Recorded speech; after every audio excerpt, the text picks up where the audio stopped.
Hi class, this is Miss Wendt, and these notes are all about enzymes.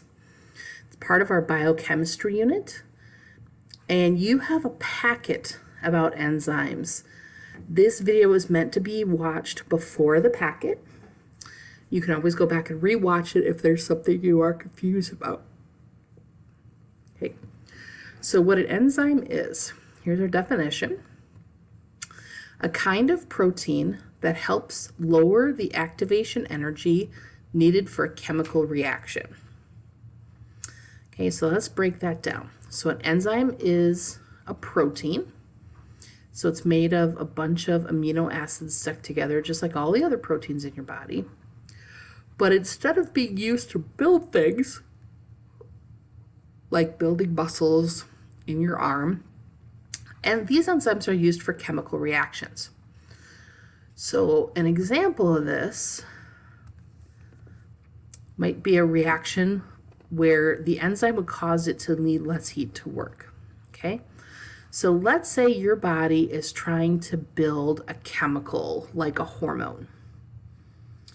Okay, and maybe your body, to build the hormone, needs a temperature of 105 degrees. The problem is your body doesn't work good at 105 degrees. That's a fever. However, if we use an enzyme for that chemical reaction, we can lower the temperature we need to build that chemical. And maybe the temperature of 98 will be enough. Okay, so if we add an enzyme, it's going to make reactions happen more quickly. They can happen at lower temperatures. Anything with less heat or less energy, the enzyme's going to make that work. Okay, now enzymes only work on one specific chemical. So an enzyme is born to do one specific job in a chemical reaction, and that's all it does its whole life. And that's because that chemical is going to match the shape of the enzyme. And it's not going to have the right shape to work on other kinds of chemicals.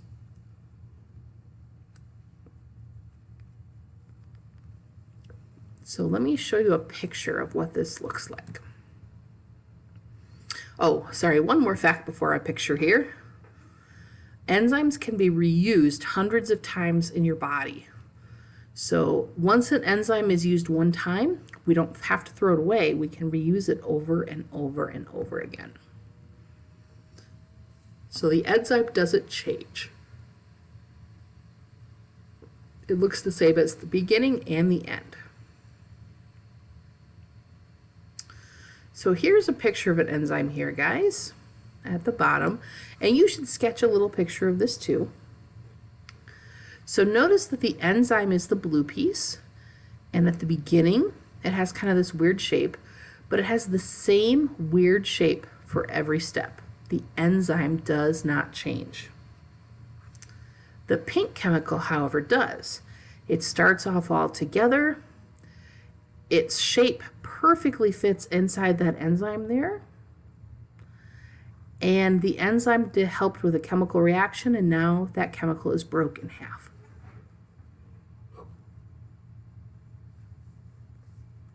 Okay, so the chemical we start with at the beginning is called a substrate. The new chemical we make at the end is called the product. So please sketch something like this in your notebook. You should label substrate, enzyme, and product.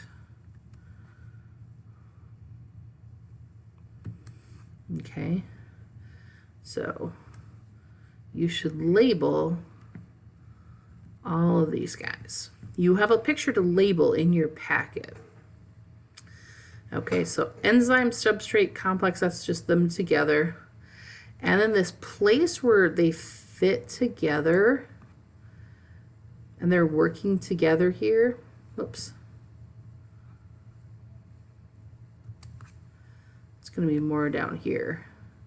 This shape here where they fit together.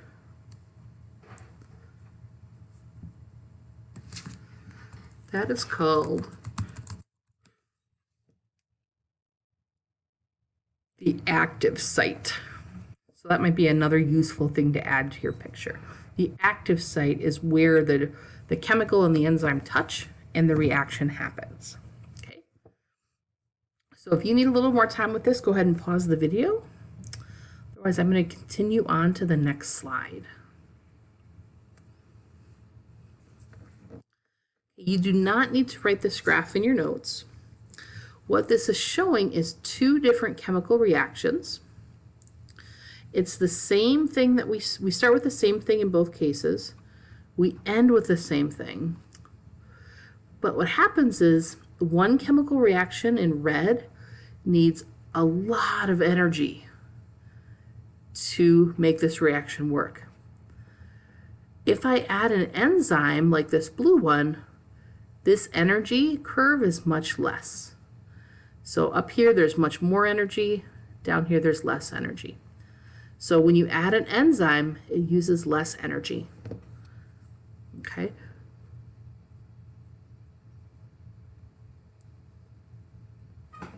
Now, if we had numbers on the side of this graph, we could subtract them and see the difference. This graph doesn't have that info.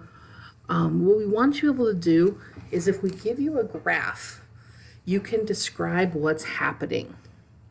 So we're going to be practicing that with our warm-up questions and stuff for the rest of the week.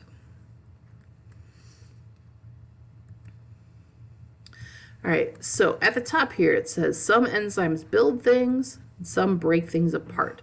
So here's another example of an enzyme breaking things apart. We start with a big blue chemical that perfectly fits into the enzyme at the active site, and that got broken into two smaller pieces. We can also have enzymes that build things. So here's an example. There's two small pieces coming together. The enzyme fuses them into something new and releases that new product at the end. So we always start with substrates. We always end with products. But sometimes we build things and sometimes we break things in half. All right, the last thing we're going to write down. I have two things here that are going to mess up enzymes, that are going to make them not work. The first one is heat.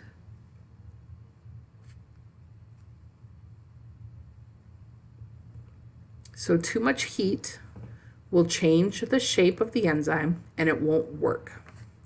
So I'm going to go back real quick and show you the picture.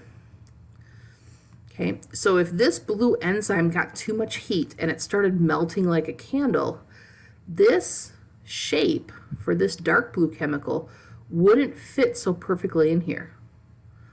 Okay, if the shape of this blue enzyme is messed up, this will not fit, no reaction will happen. That's called denatured. Denatured is also a cooking term. When you heat food up, you have proteins changing shapes.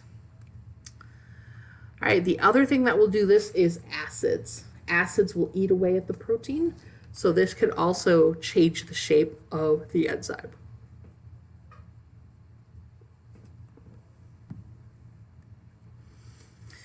Okay, now I have a graph that's going to kind of show you the difference in heat. Again, you don't have to write down or memorize the graphs. We just want you to see lots of examples. So hopefully if you see a new graph in the future, like on a test or quiz, you can tell me what's going on. All right. So here we go. Here's our graph. So I have two different enzymes here. Maybe they're from different animals, maybe they're from different parts of your body, whatever. Okay. On the y-axis, we have rate of reaction. So this is how fast the reaction is happening. And we have temperature along the bottom. So for the blue enzyme, you can see that at 0 degrees, it works a little bit. As it warms up, it gets better and better and better up to this point, about 42. After 42 degrees, if we keep getting hotter still, we have a sharp drop-off of how much we're reacting. And even before we get to 60 degrees, the line stops. So this is where all the enzyme was melted, none of it worked right. So if you are using this enzyme, it works best at a temperature of about 42 degrees, but it will stop working shortly before 60. It's like at 58, it'll stop working. The red enzyme's a little different. At 0 degrees, there's no action, but it keeps getting warmer and doing better and better up till here. And then after this point, again, the enzyme very quickly stops working and falls down to a point where we have no more data about it because it has completely stopped and died. Well, enzymes don't really die. They're not living like a cell. But if they get squashed, they are unusable. All right, so I want to take you through your packet real quick. So this enzyme packet is in Schoology. Let me give you a little tour. First page, you're going to watch a video. The YouTube link is on Schoology. You're going to draw a picture, answer some questions, and if you read the directions on Schoology, I give you the answer to 4 and 5. You just got to read the directions. So that's all the first page. You're going to use a video. On the second page, it talks about monomers and polymers and a paperclip activity. I'm going to do the paper clips live with you on Thursday, but you're welcome to do it early if you want to. Okay, so there's a paperclip lab right there. Then we have applications of hydrolysis. We're going to use lactose. So we have an enzyme you're going to add to the lactose to see what happens. And some questions to answer. Then you have a page of reading to do. There's some vocab words at the bottom. And then you have fill in the blanks to get your vocab done and to make sure you review everything. Back page, we've got a diagram to label, similar to your notes, and some graphs that look a lot like some graphs that we just talked about. All right, so that's the deal. So our to-do list, students at home, you need to finish the biochemistry notes from last week, get that review done on the back page, and turn it in. Anything else from last week as well. Okay, if you have done the lab, you need to finish the lab questions. Yes, please. And if you are done with that, everybody can do some work in the new enzyme packets to cover today and tomorrow. Okay, so that's all I have for you guys. Have a wonderful day. We'll see you later.